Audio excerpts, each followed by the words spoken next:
坐标武汉，家住65层摩天大楼的62层，如今真的是烦恼不断，肠子悔青啊！真的是想逃离高层住宅这个贫民窟啊！朋友们，大家好，这里呢是江城武汉。这些年呢，随着城市的发展和土地的紧张啊，很多大城市的住宅可以说是越建越高。大家现在可以看一下咱们面前啊，密密麻麻，全部都是高耸如云的钢筋水泥，让人看着真的是压迫感十足啊，像一个城市的灰森林一样。最近这几年呀，说起国内就是哪个城市的摩天大楼最多，尤其是超高层住宅啊，很多人肯定会想起北上广深这些一线城市啊。然而事实上呢，这些城市呢并不是摩天大楼最多的。排名第二的就是我们现在所处的武汉。大家知道第一名是哪个城市吗？可以在评论区里面留言告诉大家。武汉呢作为一个新兴的城市，也是未来的第5城。这几年真的是修建了非常多的超高层住宅啊。像那种其他城市里面30层、40层、50层的高层住宅呢，早就满足不了武汉了。现在的武汉呢，住宅楼呢，动辄就是建60多层，难怪很多外地朋友啊，第一次来到武汉就非常的惊讶，非常的吃惊。武汉的楼怎么都修这么高呀？北京、深圳我都去过，我都没有见过这样式的。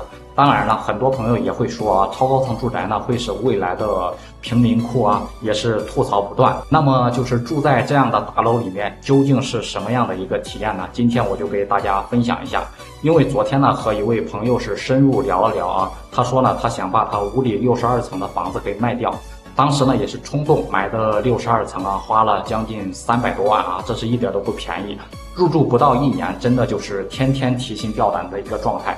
由于是第一次买房子啊，这位朋友呢也没有什么购买经验，总觉得呢房子呢是越高越好啊，就因为是站得高望得远嘛，望得远视野才能够成功。而且呢大家都知道武汉是一个江城啊，站得高了能看到宽阔的长江，欣赏了一览无余的一个江景。当时完全是没有想过啊，将来自己的小孩也是要住到这套房子里面的，包括自己的爸妈也是要住过来的。真的是入住之后呢，才发现超高层真的是有很多硬伤啊。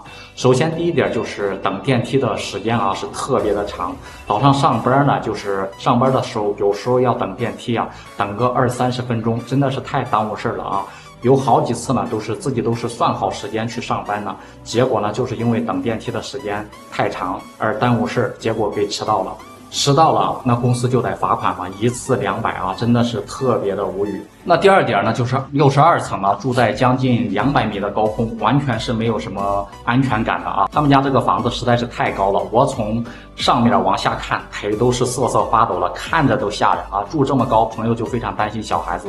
小孩子假如说想到窗户边去玩，或者是去阳台那里玩，去连廊里头玩，他都会赶紧的制止。虽然说看风景非常的好，视野真的是无敌啊，但是天天住在这里真的没有什么安全感。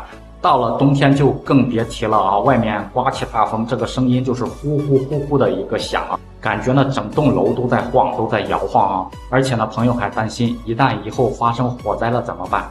现在呢消防云梯呢最高也就是100来米啊，像他们家住的高度，救援估计都是爱莫能助，真的是想想都后怕啊。那第3点呢，这一点是最让他头疼的，像这种超高层住宅，万一停电了咋办？就是万一停电了，自己要从60多层爬下去啊，年轻人呢都要半条命，就更别提年纪大了，那还不扑晕在楼道里。朋友说呢，有一次停电是没法做饭，他叫了外卖，给外卖小哥呢加300块钱的一个小费，小哥都不愿意爬上来，毕竟呢送这一单基本上就累瘫到地上，今天再也干不了活了。大家都知道啊，这种房子呢还是70年的一个产权。这位朋友呢在网上也是看到很多关于超高层住宅以后维修难度大的问题。假如说过了20年左右，房屋质量出现了问题，怎么维修？这么高谁会来维修？真的是想想都头疼啊。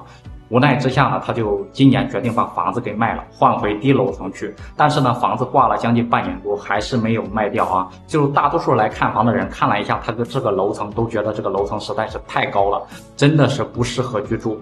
或者呢，有些看房子的中介干脆让他降价，降个呢40-50万应该会好卖一些。真的是没有想到啊，第一次买这种高层住宅竟然会是这种结局啊！不知道大家对此是怎么看的啊？大家在买房时会选择这种60层的住宅楼吗？欢迎大家在下方留言讨论。